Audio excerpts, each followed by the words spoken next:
We're now moving to another topic which involves corruption. Again, we've heard about corruption in the previous panel, but Christos will introduce the topic from a different perspective. Christos?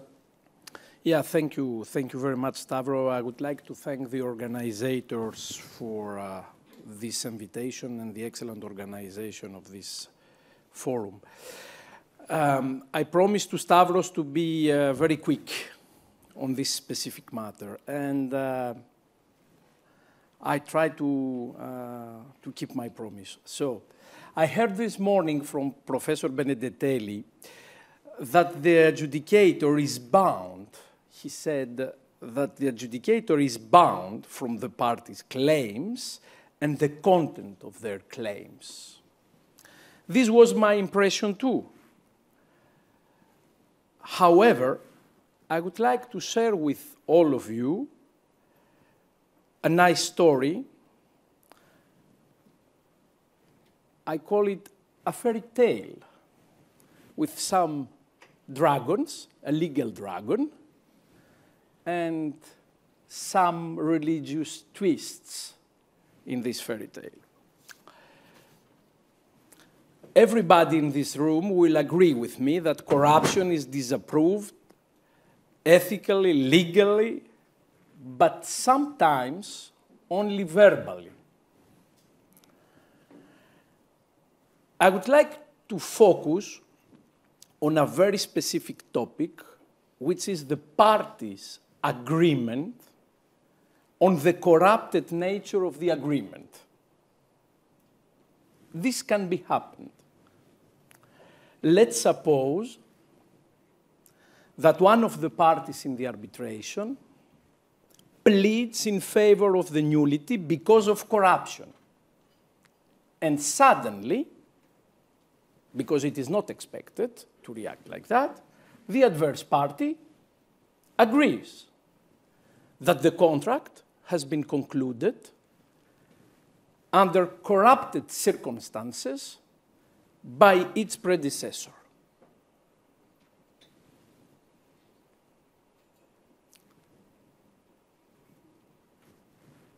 And we have the arbitrators. The corruption objection and the admission of such defense by the opposing party leads the arbitral tribunal before what I call, and this is the religious twist on my story, the Jesus Christ dilemma in the Garden of Gethsemane. What did Christ beg his Father for before surrendering to the Romans? My Father, if it is possible, let this cup pass from me. This is the way the arbitrators treated the corruption in that specific case. Disapproving corruption, as I said in the beginning, is one thing.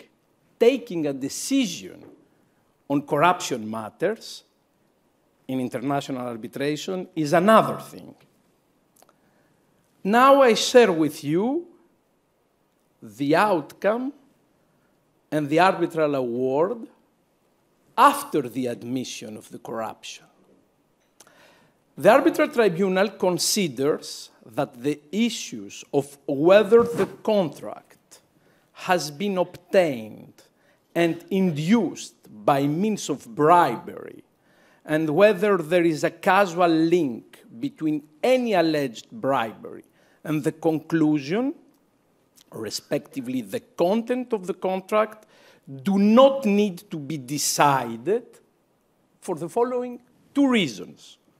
First reason, it is undisputed fact that both parties have performed the contract in good faith for almost 14 years.